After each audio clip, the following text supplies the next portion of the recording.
मांगिए, प्रभु से प्रार्थना कीजिए, क्या मुझे अजपा जाप दे दीजिए, निरंतर भजन दे दीजिए, वो दे देंगे।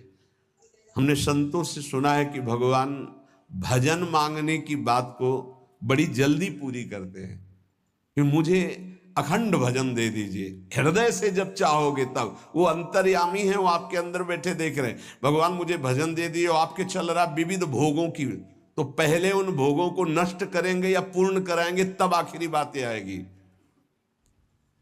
जब विभीषण जी श्री भगवान के सन्मुख गए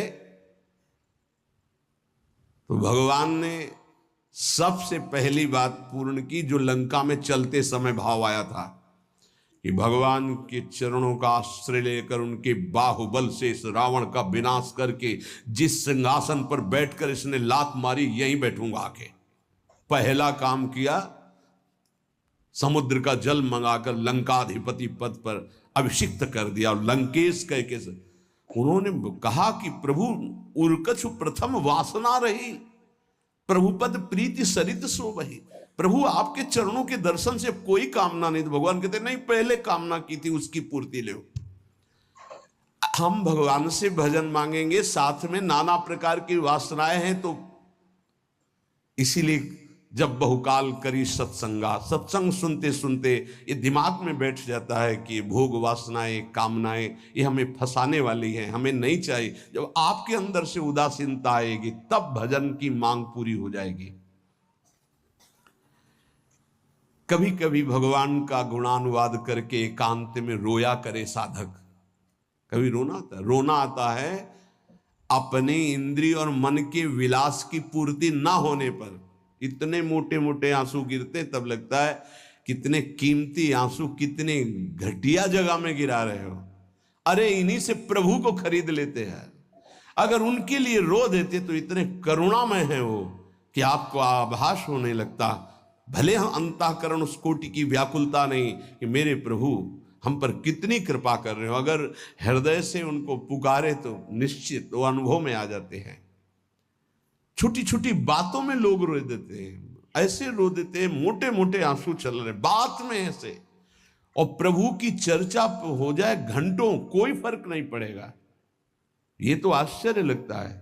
और भक्तों को चाहे जितना भीषण कष्ट हो, कभी आंसू नहीं निकल सकते। जब आंसू निकलेंगे तो भगवत भाव में निकलेंगे। कह रहे नारायण स्वामी कि अजपा जाप के लिए भगवान से प्रार्थना करो। कभी कभी एकांत में उनके स्तोत्र हैं, गुण हैं, उनको गा गा कर रो, उनसे प्रार्थना करो, हे दीन बंधु मुझे अपना अखंड भजन दे दो। जो चाहिए सब प्राप्त हो जाएगा। भजन से क्या नहीं प्राप्त हो सकता। एकांत में बैठकर रोने से, ऐसे प्रतिदिन जब आप नियम बना करके प्रभु से प्रार्थना करेंगे। मीराबाई जी ऐसा ही करती थी, रात्रि में गिरधर से बात करती थी, प्रार्थना करती थी।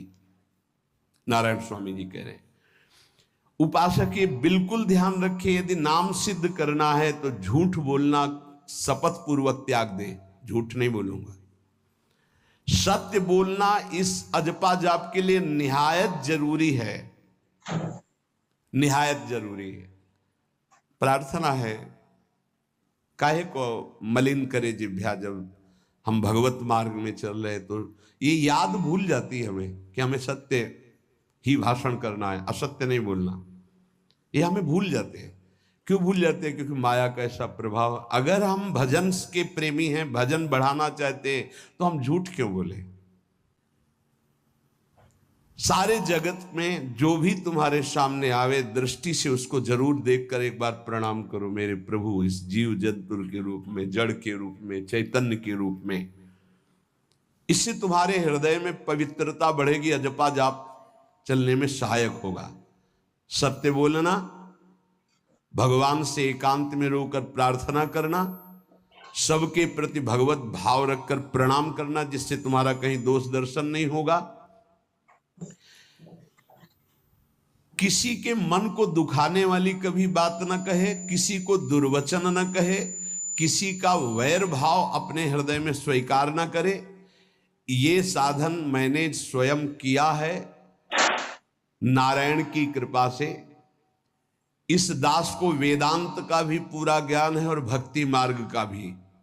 दोनों का आखिरी भाव समदर्शिता है, चाहे भक्ति से चाहे ज्ञान से। सब में ब्रह्म देखना, सब में वासुदेव देखना, सब में इष्ट देखना।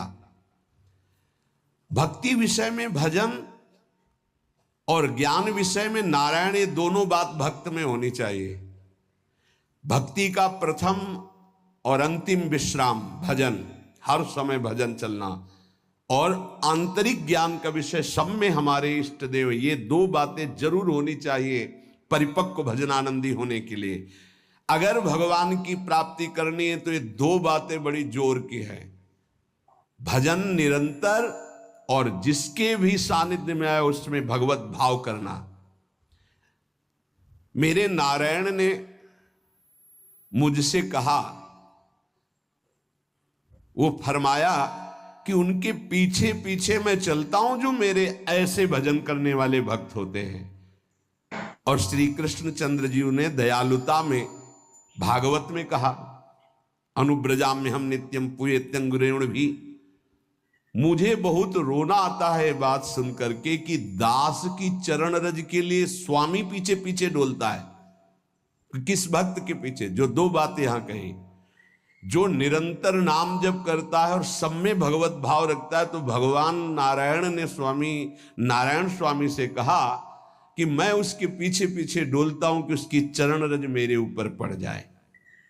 और भगवान श्री कृष्ण चंद्र जी ने कहा, निरपेक्षम मुनिम शांतम निर्वैरम सम दर्शनम। निरपेक्ष जो किसी की अपेक्षा नहीं रखते, किसी से कोई संबंध नहीं, स्वार्थ का। मुनिम जो निरंतर मंत्र का, नाम का मनन करते रहते हैं। शांतम हर द्वंद्व की प्रहार स्थिति में वो शांत रहते, विचलित नहीं होते। निर्वैरम कोई उनसे वैर करे तो भी वो उससे वैर नहीं करते। और समदर्शी सब में अपने इष्ट को देखते। ऐसे संतों के पीछे में भगवान कहते उनकी चरण रज लेने के लिए हर समय पीछे पीछे रहता हूं।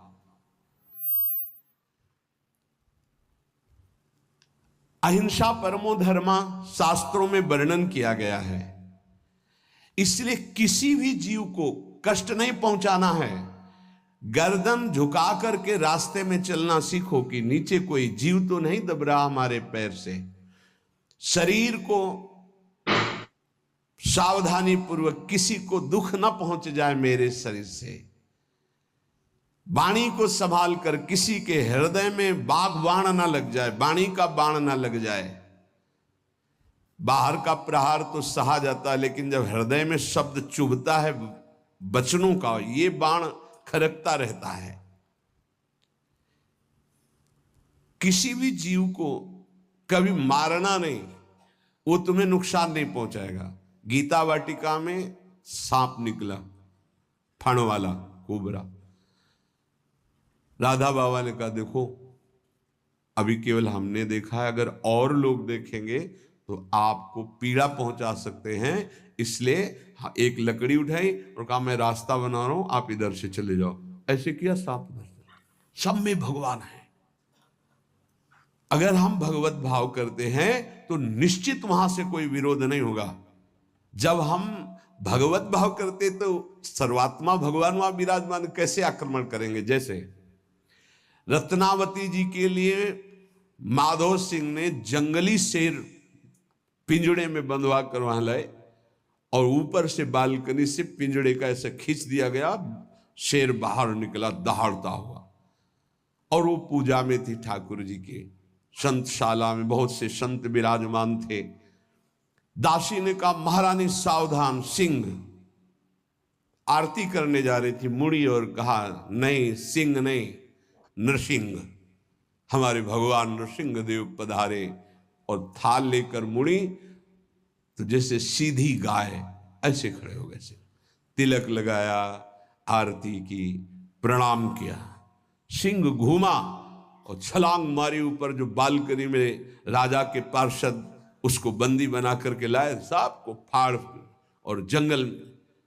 किसी संत को, रत्नावती जी को या किसी को वहां कोई क्षति नहीं, लेकिन जो उनकी क्षति के लिए लाए थे उनके लिए वो सिंह, इनके लिए वो भगवान नरसिंह।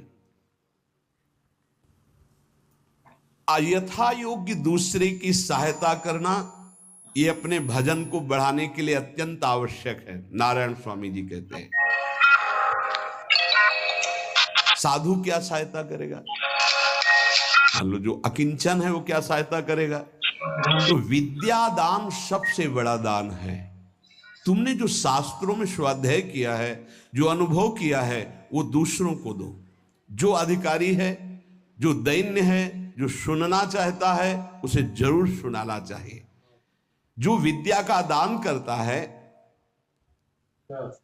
भगवान का भजन बहुत सहजता से होने लगता है, दूसरे को भजन में लगाने की बात। इसीलिए जैसे आप गृहस्थ में हैं तो आप अपने परिवार के छोटे बच्चे बड़े सब 5 मिनट आप राधा राधा कहिए, आप 10 मिनट भजन कीजिए, आप स्वयं कीर्तन कीजिए, पूरे परिवार को सुनने को मिले, बहुत लाभ मिलता है।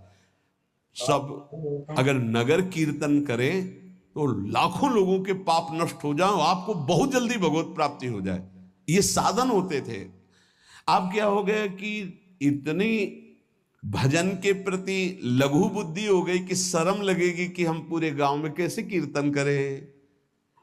जो शर्म लगने वाली बातें उनमें शर्म नहीं, नाम जप में शर्म लगेगी कि हम 10 लोग मिलकर नगर कीर्तन करें। पहले ऐसा था, प्रातः 4 बजे गांव के 10-20 लोग बड़े बूढ़े मंजीरा लेकर ढोलक लेकर के आसपास गांव में फेरी देते थे, जिसे प्रभात फेरी कहते थे, और वो नाम कीर्तन करते हुए कितनी सुंदर प्रथाएं थी।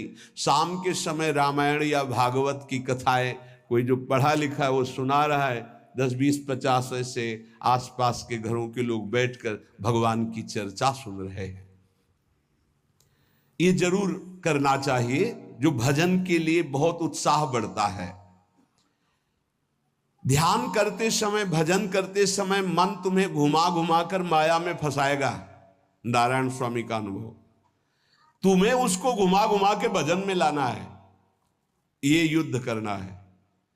हे मन ने जो मांगा वही हम देने के लिए तैयार हो जाते हैं। ध्रुवदास जी कहते हैं, मन अब तक तूने जो कहा मैंने किया, मैं जो कहता हूं तुम्हें करना पड़ेगा।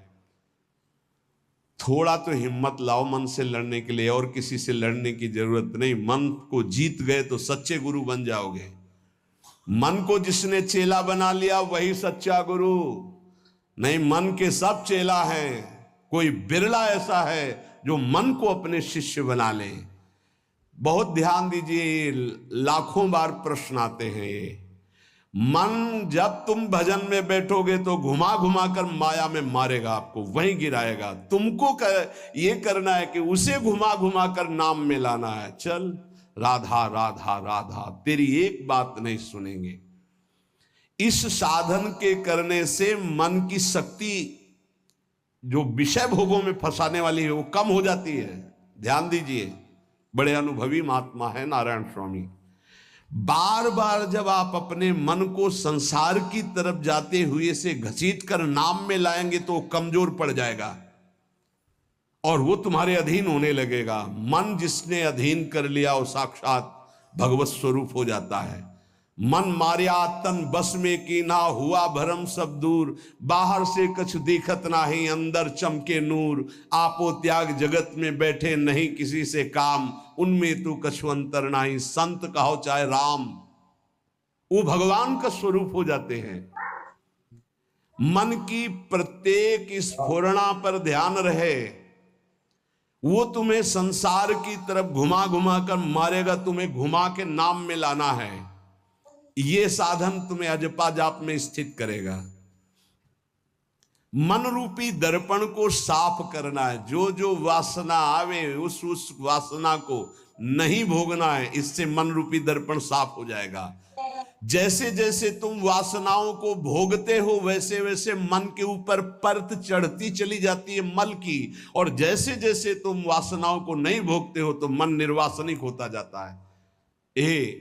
भोगने से सुख नहीं मिलेगा, ना भोगने से सुख मिलेगा।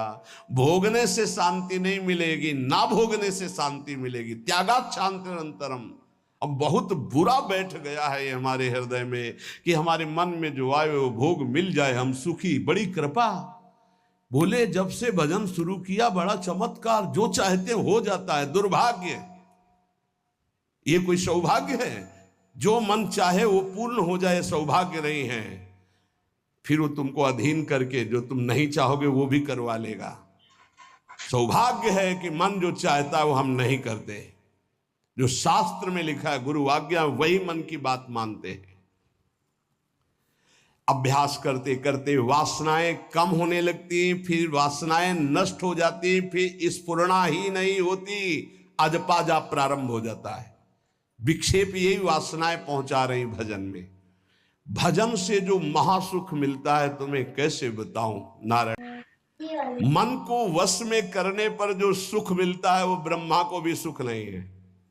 अब आप सोच लीजिए, मन के अधीन होने पर दुर्गति तो सब देख रहे हैं, लेकिन मन को वश में करने पर जो सुख है वो परमेष्ठी पद ब्रह्मा में भी नहीं है। इसीलिए भक्त कहता है न पारमेष्ठ्यम न महेंद्र धिष्णम, नहीं चाहिए देवराज इंद्र का पद या ब्रह्मा का पद। ऐसा सुख स्वयं मिल गया क्योंकि मन अधीन हो गया। इसलिए इस दास ने स्वामी नारायण की कृपा से इस मन को अधीन किया। नेत्रों से जलधारा बहने लगी और हर समय नारायण की छवि नेत्रों में बस गई और जिह्वा ने प्रबल रूप धारण कर लिया। नारायण नारायण नारायण नारायण। अभी जिह्वा प्रबल रूप, समोसा चटनी ये वो कैसे नाम मीठा लगे। राधा नाम सुधा रसम, पानी आया मुंह में? नहीं। राधा नाम सुधा रसम, पानी आया मुंह में? नहीं आया। वो अभी गरम गरम समोसा चटनी ये या अमुक चीज या अमुक, मुंह में पानी आ जाएगा, क्योंकि हमारी जिह्वा का स्वाद बिगड़ गया। बोले हमारी जिह्वा प्रबल हो गई। किस बात में? रुकी नहीं रही। राधा राधा राधा राधा, जैसे राधा बाबा की, नारायण स्वामी जी। हमने इसको कैसे वश में किया? बाजार में जाता, मिठाई की दुकान के सामने खड़े होता और जो सब चीज दिखाता, फिर कहता नारायण नारायण नारायण, कुछ नहीं मिलेगा, चलो। फल की दुकान में जाता, जगह जगह इसको हर चीज दिखाया, कुछ नहीं दिया, ये हमको जलाया, वो हम नारायण नारायण के द्वारा इसको शांत